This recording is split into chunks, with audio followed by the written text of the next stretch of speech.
बिस्मिल्लाहिर्रहमानिर्रहीम। पाकिस्तान के वफाकी दारुल-हुकूमत इस्लामाबाद से मैं हूं लुकमान अली और आप देख रहे हैं ब्रॉक न्यूज़ वर्ल्ड। नाज़रीन, चीन ने वो कर दिखाया है जो शायद अमरीकियों ने सोचा भी नहीं होगा। चीन ने वो किया है अमेरिका के साथ आबनाए हॉर्मुज़ की नाकाबंदी के मौका पर कि जो शायद डोनाल्ड ट्रंप ने सोचा भी नहीं होगा, और उसके बाद अमेरिका की चीखें निकली हैं और दोबारा से वो मुज़ाकरात की टेबल पर आने के लिए तैयार हो गया है। मैं आपको बताऊंगा ताज़ा तरीन सूरत हाल। मैं आपको बताऊंगा कि चीन ने आबनाए हॉर्मुज़ के मामले पर जब डोनाल्ड ट्रंप ने उसकी नाकाबंदी का फैसला किया और उसकी नाकाबंदी की, तो वहां पर फिर चीन के जहाज़ों ने क्या किया है, जिसके नतीजा में यह सारी सूरत हाल बिल्कुल तब्दील हो गई है। और इसके साथ ही आपको पता है, जब ऐलान किया तो पेट्रोलियम मसनूआत की कीमतें बढ़ गई जब डोनाल्ड ट्रंप ने कहा कि मैं नाकाबंदी करूंगा। लेकिन जब चीन ने जो कुछ किया है उसके बाद एकदम से पेट्रोल की कीमतें फिर से नीचे आना शुरू हो गई हैं। मैं आपके सामने यह भी रखूंगा कि चीन के बाद रूस भी पीछे नहीं रहा।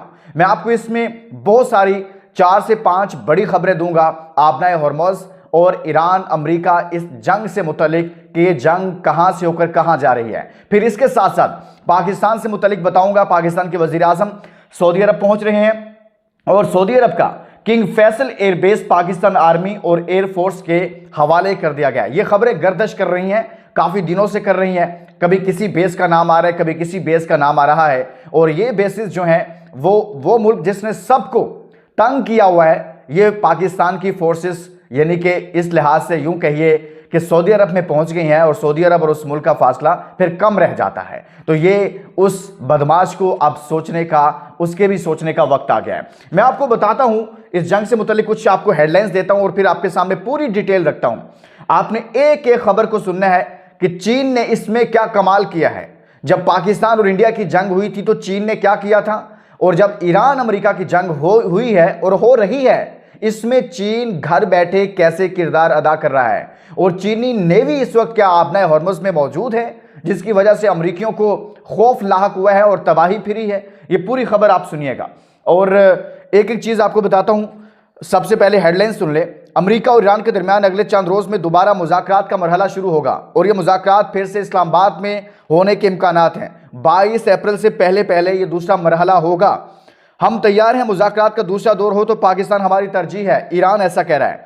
सफारतकारी तरजीह है, ईरान की जानिब से मौक़िफ़ है। और इस जंग में 270 अरब डॉलर का हमारा नुकसान हुआ है, जिसका हम अजाला भी चाहते हैं। इसके साथ जो बड़ी खबर है, ईरान पर जो जोहरी हथियारों को बनाने के हवाले से पाबंदियों का मामला है, वो सबसे अहम है कि जो शराइत हैं जिस पर यह मामला डेडलॉक है, वो मैं आपके सामने रखूंगा कि रूस ने बड़ी ऑफर कर दी है और अमेरिका ने कहा है कि इस पर 20 साल ईरान जोहरी हथियार नहीं बना सकता, यूरेनियम खत्म करे, किसी के हवाले करे या हमारे हवाले करे।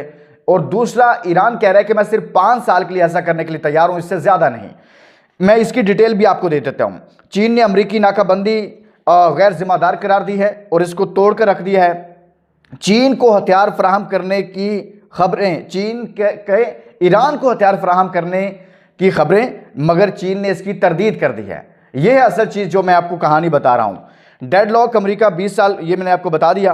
पाकिस्तान परेशान ना हो, सऊदी अरब 3 अरब डॉलर डिपॉजिट कराने के लिए तैयार है। 5 अरब के डिपॉजिट 5 अरब डॉलर डिपॉजिट पहले ही पाकिस्तान के पास मौजूद है सऊदी अरब की तरफ से। आपको पता है एक हमारे जो इस खलीज मुल्क के एक अहम मुल्क है, उसने अपने पैसे निकाल लिए, तो लिहाजा सऊदी अरब ने कहा टेंशन नहीं लेनी, हम आपको हर तरह से फैसिलिटेट करेंगे। और उधर सऊदी अरब में पाकिस्तान की फोर्सेस भी मौजूद हैं, वजीर आजम भी जा रहे हैं।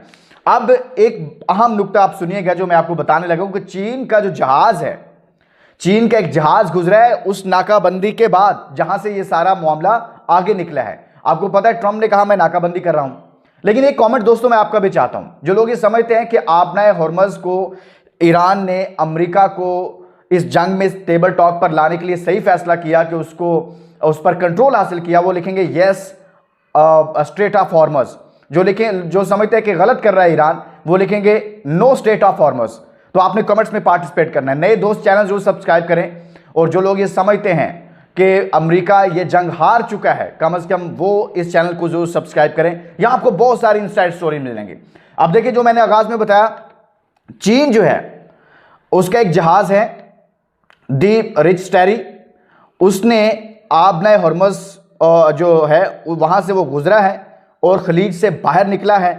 यानी कि जो नाकाबंदी अमेरिका ने की हुई थी उसने उस नाकाबंदी को तोड़ा है। सिर्फ यही नहीं, 10 से 15 और भी इनके जहाज हैं और इतलात ये हैं कि चीनी नेवी वहां पर मौजूद है, जिसके बाद ये खबर आई कि जी चीन ईरान को हथियार फराहम कर रहा है, जिसकी आज ईरान की वजारत खारजा ने तरदीद किया है कि हम ऐसा नहीं करें। भाई वो क्यों मानेंगे?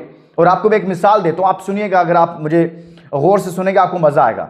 पाकिस्तान में जो सियासी जमातें, उनमें काफ लीग जो है, जो चौधरी बरादरान थे, अब तो वो टूट गई काफ लीग, उसके बारे में मशहूर था कि वो ड्राइंग रूम की सियासत करते हैं, जल्द से जुलूस नहीं करते, रैलियां नहीं करते, एहतजाज नहीं करते, हुकूमत से बाहर निकलते हैं, आराम से बैठते हैं, ड्राइंग रूम में बैठ के जोड़ तोड़ कर रहे होते हैं हुकूमत के साथ, इस्टेब्लिशमेंट के साथ, पावर कॉरिडोर्स में अपने राब्ते बढ़ा के फिर कभी डिप्टी वजीर आजम पीपल्स पार्टी के साथ आ जाते हैं, कभी कहीं पर, कभी उस पंजाब के वजीर आला बन जाते हैं पीटीआई के साथ। तो ये ड्राइंग रूम की सियासत करते हैं। चीन जो है वो ड्राइंग रूम में बैठकर जंगें जीतता है और लड़ता है, ड्राइंग रूम में, बाहर नहीं निकलता।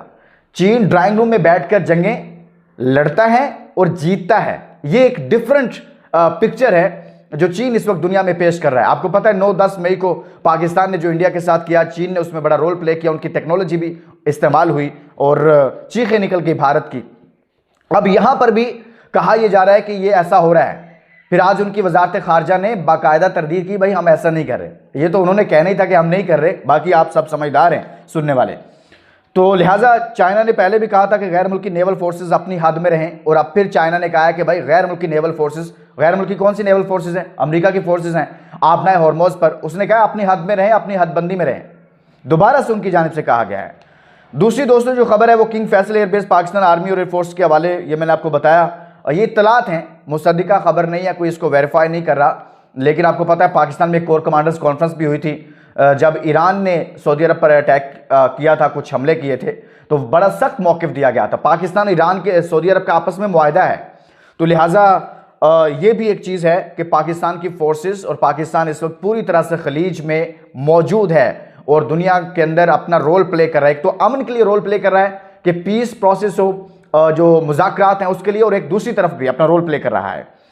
अब मैं आपको बताता हूं कि जो सबसे अहम, इटली ने भी ये कह दिया है कि इसराइल के साथ हम दिफाई मुआहदा ख़त्म कर रहे हैं। उनके वज़ीर आज़म ने इस बात का ऐलान कर दिया कि भाई हम, उनका एक मुआहदा था जिसमें वो जंगी हथियार एक दूसरे से देते थे और लेते भी थे, वो मुआहदा इटली ने इसराइल के साथ जो है वो ख़त्म कर दिया है। उधर न्यूयॉर्क के अंदर, न्यूयॉर्क सिटी में एहतजाज हुआ है ईरान अमेरिका जंग को लेकर कि भाई जो इसराइल को आप असला फराहम कर रहे हैं वो बंद करें, और इस जंग को भी बंद होना चाहिए। यानी कि इनके अपने मुल्कों के अंदर जंग हो रही है। लास्ट वीडियो में मैंने आपको बताया था कि ट्रंप को मसला क्या हुआ। ट्रंप को मसला ये हुआ कि यूरोप ने इसका साथ नहीं दिया, फ्रांस ने इसका साथ नहीं दिया, इटली ने इसका साथ नहीं दिया, इवन के ऑस्ट्रेलिया ने इसका साथ नहीं दिया, इवन के कनाडा ने इसका साथ नहीं दिया। कनाडा की आज भी एक स्टेटमेंट है।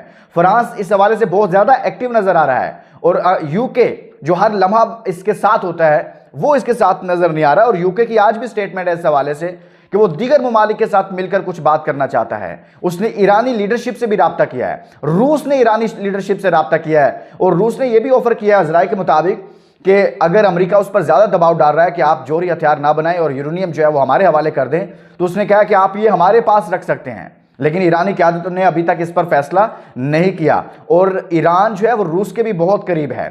चीन तो इसलिए रूस को सपोर्ट कर रहा है चूंकि आपको मालूम है कि दुनिया में जोग्राफियाई सूरत हाल जो है उसमें बहुत सारे मामलात होते हैं, लेकिन रूस का तो पुराना एक कर्ज है ना जिसको वो अमेरिका के साथ किसी भी मौका पर उतारना चाहता है।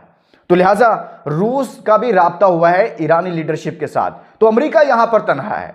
अमेरिकी सदर को कोई फोन करके नहीं कह रहा कि भाई हम आपके साथ हैं, चलें जरा आपना हॉर्मोज खुलवाते हैं, चलें जरा ईरान पर हमला करते हैं। हाँ, आपना हॉर्मोज पर वो सब लोग बात जरूर कर रहे हैं, लेकिन वो ये नहीं कह रहे कि हम ईरान पर हमला कर देंगे। ये डिफरेंट दो चीजें हैं जो चीजें नजर आ रही हैं। ईरानी लीडरशिप को टेलीफोन कॉल्स आ रही हैं, सऊदी अरब का भी ईरान के साथ कल राब्ता हुआ गुज़िश्ता रोज, ये सारा कुछ हो रहा है, लेकिन अमेरिकी सदर को कोई कॉल करके नहीं कह रहा भाई हम आपके साथ हैं, चलें जरा काम करते हैं। इसके साथ ही दोस्तों इजाज़त दीजिए, और पाकिस्तान में मुज़ाकरात दोबारा से होने जा रहे हैं। मैंने आपको पहले भी कहा था कि ये मुज़ाकरात देखिए 4-5 दहाइयों का इख्तलाफ है, शदीद जंग है। पाकिस्तान का बड़ा किरदार है कि उसने जंग के मैदान से उठाकर इनको मुज़ाकरात की टेबल पर बिठाया। लोगों ने कहा मुज़ाकरात नाकाम हो गए, मैं नाकाम नहीं कह रहा था, मैं कह रहा था कि यार इतनी तवील आपकी गली मोहल्ले में लड़ाई हो जाए, वो भी एक दिन के मुज़ाकरात में, एक दिन की बातचीत में समटाइम नहीं खत्म होती, और ये तो बड़ी लड़ाई थी। तो इसमें सब चीज़ें सामने आ चुकी हैं। अमेरिका दोबारा से कह रहा है मैं भी मुज़ाकरात के लिए तैयार हूँ, ईरान भी कह रहा है मुज़ाकरात के लिए तैयार हो गया हूँ। तो लिहाजा अब दोबारा से पाकिस्तान में मुज़ाकरात होने के कभी इम्कानात हैं।